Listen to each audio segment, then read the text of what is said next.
Before we dive into this shocking story of justice delayed but not denied, take a moment to subscribe to our channel and hit the notification bell. Now let's begin the haunting tale of a murder that went unsolved for nearly 2 decades. The porch light at the Martinez family home in Oakdale, California, remained lit every night for 18 years. Maria Martinez would turn it on at dusk, a ritual she maintained long after others had given up hope. "My boy might still find his way home," she would say, though deep in her heart she knew the truth that she refused to accept. It was April 17, 2002, when 19-year-old Carlos Martinez left his family home for what should have been a quick trip to meet friends at the local diner. The spring evening was mild, with a gentle breeze carrying the scent of blooming jacaranda trees through the quiet suburban streets. Carlos, a sophomore at California State University Stanislaus, with dreams of becoming an engineer, had just finished a phone call with his girlfriend, laughing as he grabbed his keys from the hook by the door. "Be back by 11, his father, Roberto, called out from the living room couch, not looking up from the baseball game flickering on the television. Carlos nodded, the screen door banging shut behind him as he stepped into the fading light. The sound of his 1998 Honda Civic starting up and pulling away from the curb was the last time his parents would hear their son alive. By midnight, Roberto and Maria Martinez knew something was wrong. Carlos was never late. Punctuality had been drilled into him since childhood. His phone went straight to voicemail. His friends at the diner said he never showed up. By 2 a.m., the Martinez family had filed a missing persons report with the Oakdale Police Department. "We thought maybe his car broke down," Roberto would later tell reporters, his voice cracking. "We never could have imagined." The morning brought no answers, but by afternoon, a hiker reported finding an abandoned Honda Civic parked at the edge of Oakdale Regional Park, keys still in the ignition. The car was Carlos's, but there was no sign of the young man. As police combed the area, the tight-knit community of Oakdale, population just over 23,000, mobilized in ways that only small towns can. "I remember everyone coming together," recalls Sofia Reyes, who was Carlos's high school chemistry teacher. "Search parties were organized within hours.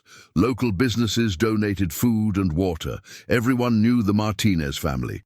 Hard-working, kind people who had been in Oakdale for generations.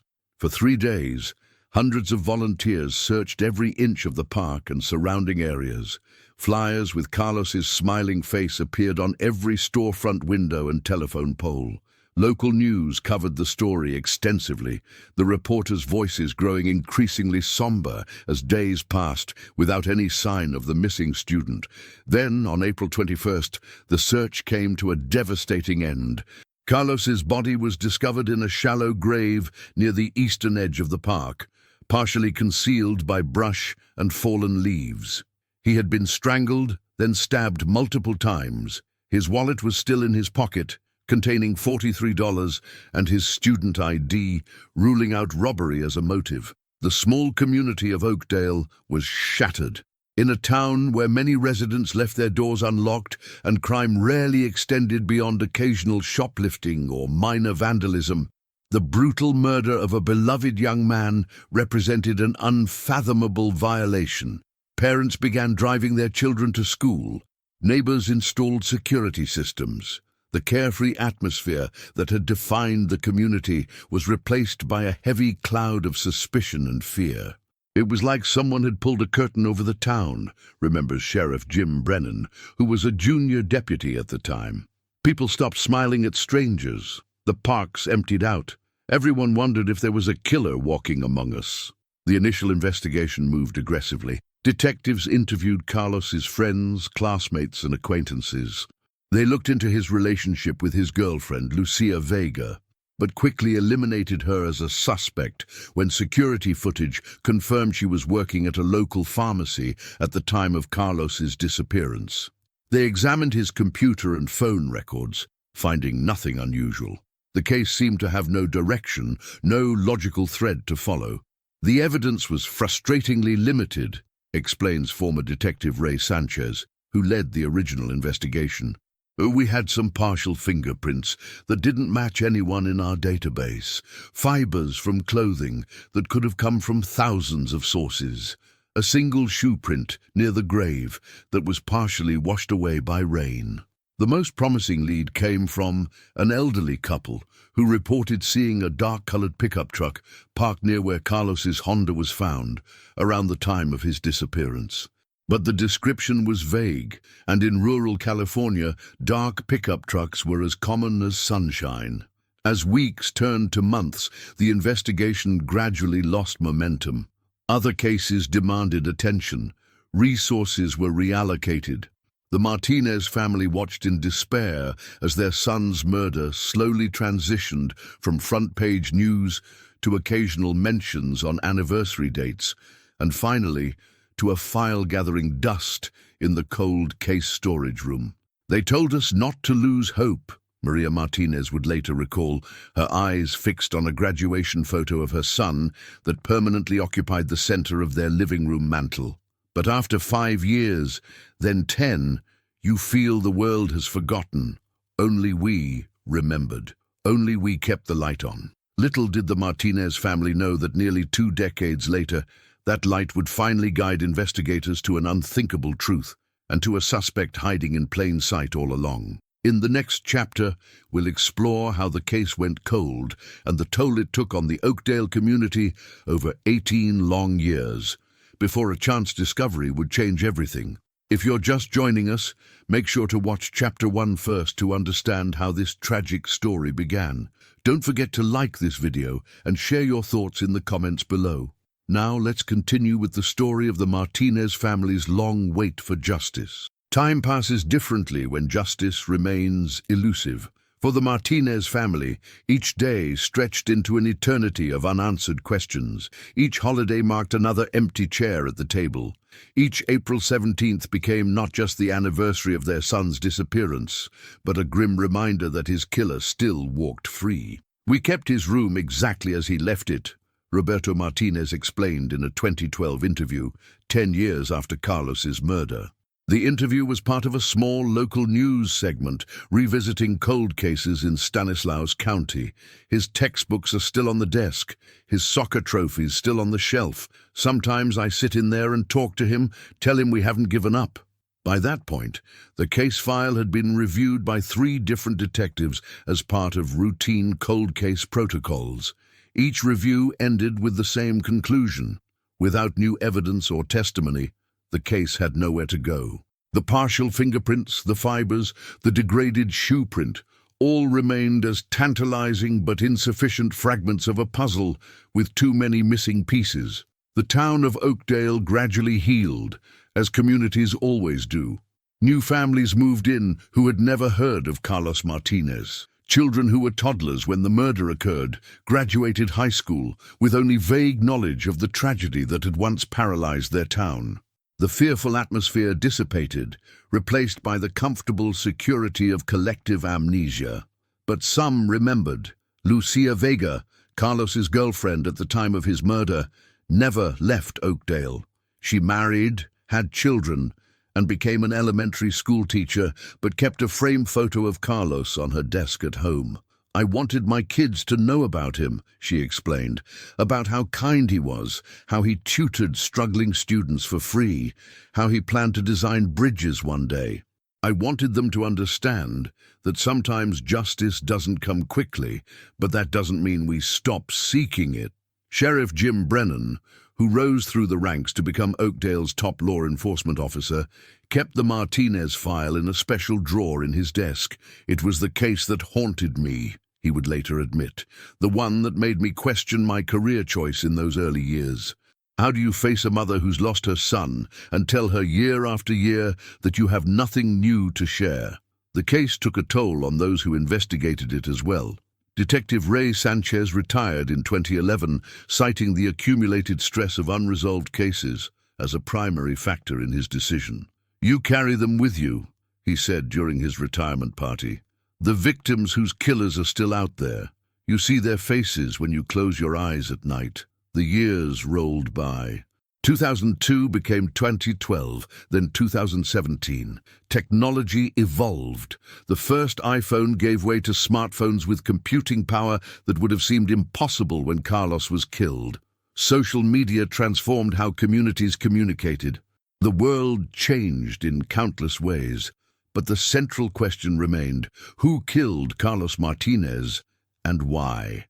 In April 2019, on the 17th anniversary of the murder, the Oakdale Police Department, in conjunction with the Stanislaus County Sheriff's Office, announced a renewed effort to solve the case. A small grant had been secured to re-examine evidence using new technological approaches. The announcement generated a brief flurry of local media coverage, but few in the community expected results.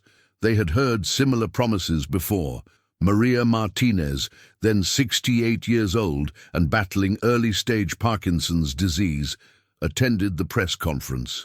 "I will see justice for my son before I die," she told reporters, her hands trembling slightly but her gaze unwavering. "I feel it in my heart. His killer is still here, still in Oakdale, and he knows we have not forgotten." Her words would prove prophetic in ways no one could have anticipated. The renewed investigation began with a methodical recataloguing of all physical evidence. Advances in DNA technology had made it possible to extract genetic material from samples that would have been considered too degraded or contaminated in 2002. Digital scanning had improved fingerprint analysis, and crucially, databases had expanded exponentially, connecting criminal records across state lines and incorporating DNA profiles from an ever-growing pool of offenders. Detective Alicia Ramirez, a forensic specialist who joined the Stanislaus County Sheriff's Office in 2015, was assigned to lead the review. "Cold cases are like archaeological digs," she explained to her team. "We have to carefully brush away years of assumptions and contaminating theories to see what's actually there in the evidence." Her first discovery came from Carlos's clothing, which had been preserved in evidence storage for nearly 2 decades. Using advanced fiber analysis, Ramirez identified microscopic particles of a specialized type of wood stain embedded in Carlos's jacket, a stain typically used in high-end furniture manufacturing. This seemingly insignificant detail triggered a new line of inquiry. At the time of his death, Carlos had been working part-time at a local hardware store. Could he have encountered someone there who worked in furniture making? The store's employment records from 2002 had long since been discarded, but Detective Ramirez began interviewing former employees who still lived in the area. Meanwhile, the partial fingerprints found at the original crime scene were digitally enhanced and run through AFIS, Automated Fingerprint Identification System, which had grown to include millions more profiles than were available during the original investigation.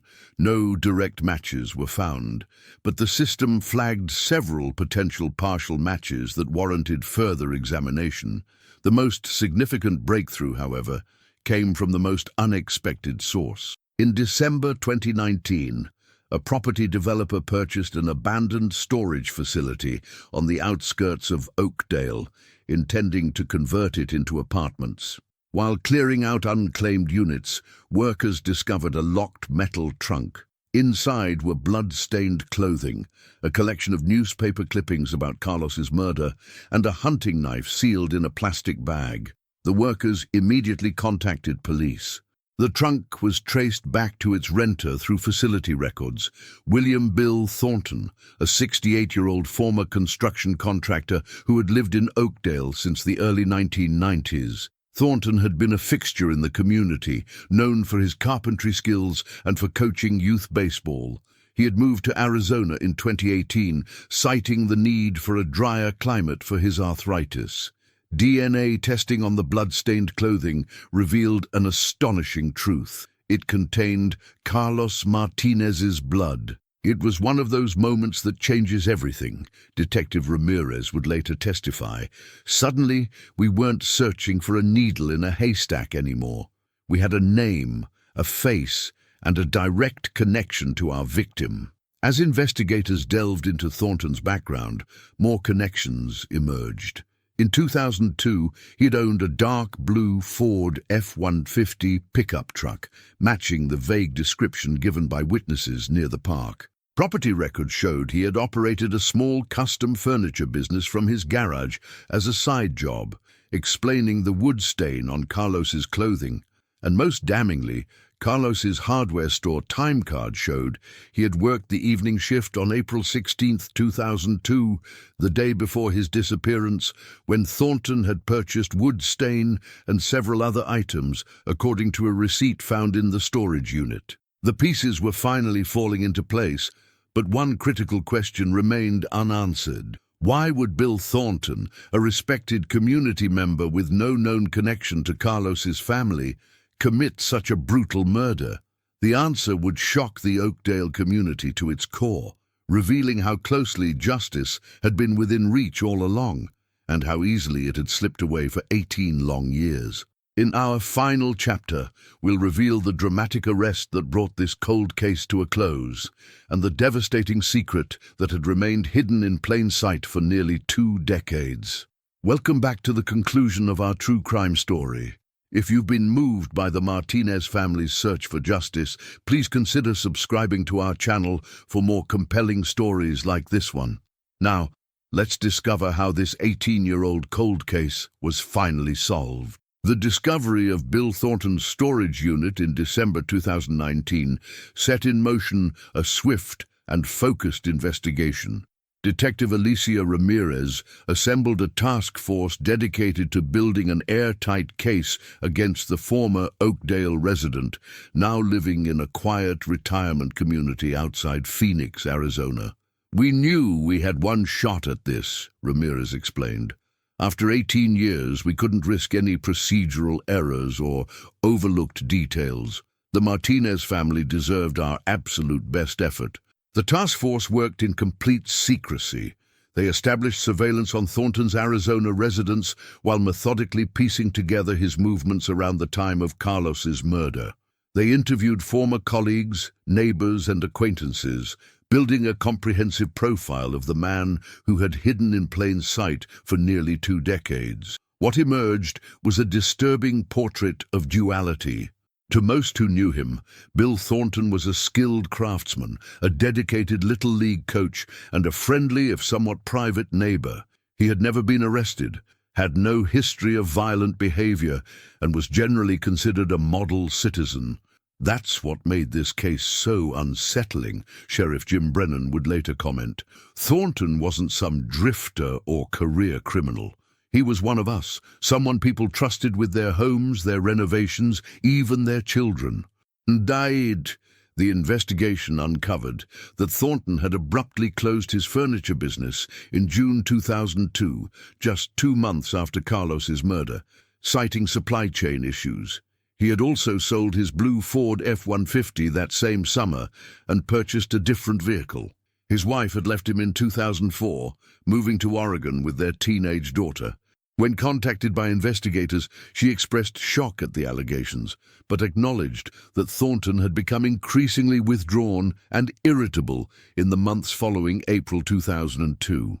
As detectives prepared to make an arrest, forensic analysts made a crucial connection that would provide the missing motive. Among the newspaper clippings in Thornton's storage unit was a folded article about Carlos's father, Roberto Martinez, testifying as a witness in a 1999 construction accident that had resulted in serious injuries to a worker.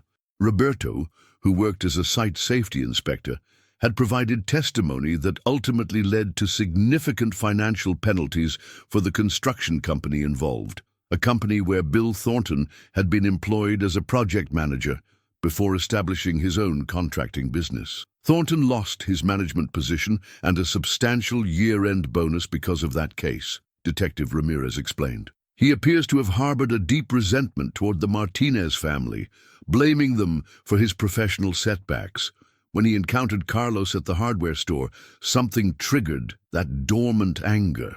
On February 12, 2020, a joint operation between California detectives and Arizona law enforcement resulted in Bill Thornton's arrest at his home in Phoenix. The 68-year-old offered no resistance, appearing almost resigned as officers led him away in handcuffs.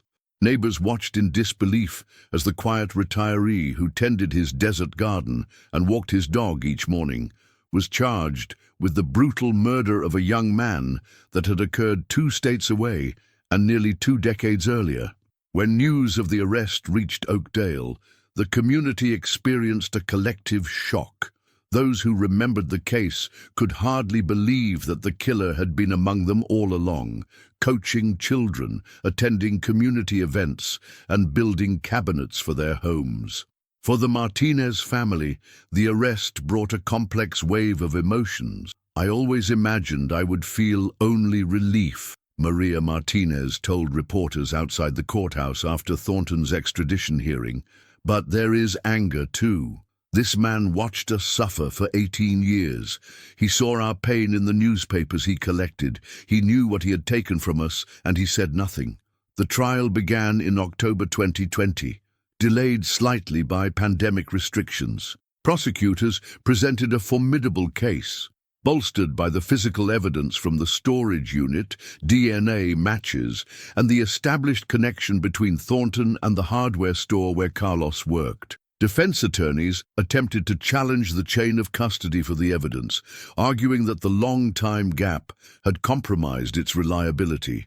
But these objections gained little traction. The most powerful testimony came from Carlos's girlfriend, Lucia Vega, now a mother of 3 in her late 30s. She described Carlos's dreams, his kindness, and the future that had been stolen from him. "He wanted to build bridges," she said, her voice breaking. "Instead, his life became a symbol of all that remains broken in our justice system." Roberto Martinez, now 72 years old and using a cane, approached the witness stand slowly. He identified Bill Thornton as a man he had seen occasionally around Oakdale, but had never spoken to directly. When asked if he remembered testifying in the 1999 construction accident case, Roberto nodded. "I was just doing my job," he said simply. "I never knew someone would hate me so much for telling the truth that they would take my son's life." Throughout the proceedings, Bill Thornton remained stoic, rarely showing emotion. He declined to testify in his own defense. His ex-wife and daughter were noticeably absent from the courtroom. After 7 days of testimony and evidence presentation, the jury deliberated for just 4 hours before returning with a guilty verdict on all counts: first-degree murder, with special circumstances.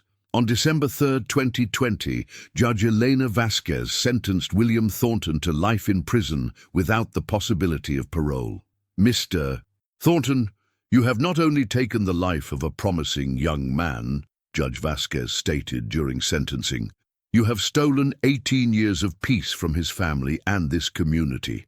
Your meticulous preservation of news articles about your crime suggests you took a perverse satisfaction in their ongoing suffering. The court can find no mitigating factors to justify any leniency." As Thornton was led from the courtroom, Maria Martinez stood up slowly. "Carlos," she said clearly, her voice carrying in the hushed room, "we kept our promise. We never gave up." The case of Carlos Martinez fundamentally transformed how cold cases are handled in Stanislaus County. Sheriff Brennan established a permanent cold case unit, securing funding for regular review of unsolved homicides using the latest forensic technologies. The department also created a public database of cold cases, encouraging citizens to come forward with information regardless of how much time has passed.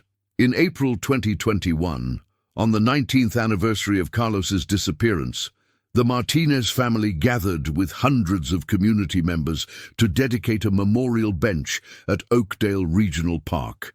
The bronze plaque bears Carlos's image and the words, "Justice may be delayed, but it is not denied," in memory of Carlos Martinez, 1983-2002, and all victims still waiting for truth to emerge. Detective Alicia Ramirez, whose methodical approach had finally cracked the case, spoke at the dedication ceremony. Cold cases are never truly cold, she told the gathered crowd. They simply wait for the right moment, the right technology, or the right question to bring them back into the light. For Maria and Roberto Martinez, the conviction brought a measure of closure, but not an end to their grief. "We still keep his room the same," Maria shared during a brief interview after the trial. "Some habits of love are too deep to break. But now when I sit there, I can tell Carlos that the man who took him from us is finally paying for what he did." The porch light at the Martinez home, which had burned every night for 18 years, was finally turned off on the evening of December 3rd, 2020, after Thornton's sentencing. In its place, the family installed a small garden light shaped like a bridge, a tribute to the dreams their son never had the chance to fulfill. "Some might say 18 years is too long to wait for justice," Roberto Martinez reflected, watching as visitors placed flowers at his son's memorial bench. "But I would wait 100 years if needed. A parent's love doesn't recognize time. Neither should justice." The case of Carlos Martinez stands as a testament to the power of persistence, the advancement of forensic science, and the enduring commitment of both family and law enforcement to solving even the coldest of cases. It reminds us that behind every unsolved crime, there are people who wait, who remember, and who never stop hoping for answers. For the community of Oakdale, the resolution brought a complicated healing, relief mixed with the sobering realization that evil can hide behind familiar faces.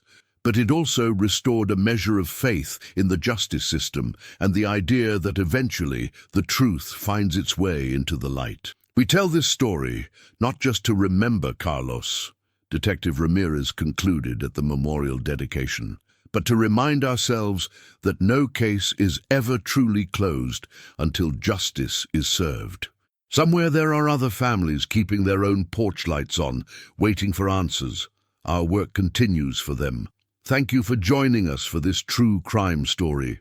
If you found it moving, please consider sharing it with others. And remember, for every case that's solved, many more remain open. Justice depends on communities that refuse to forget.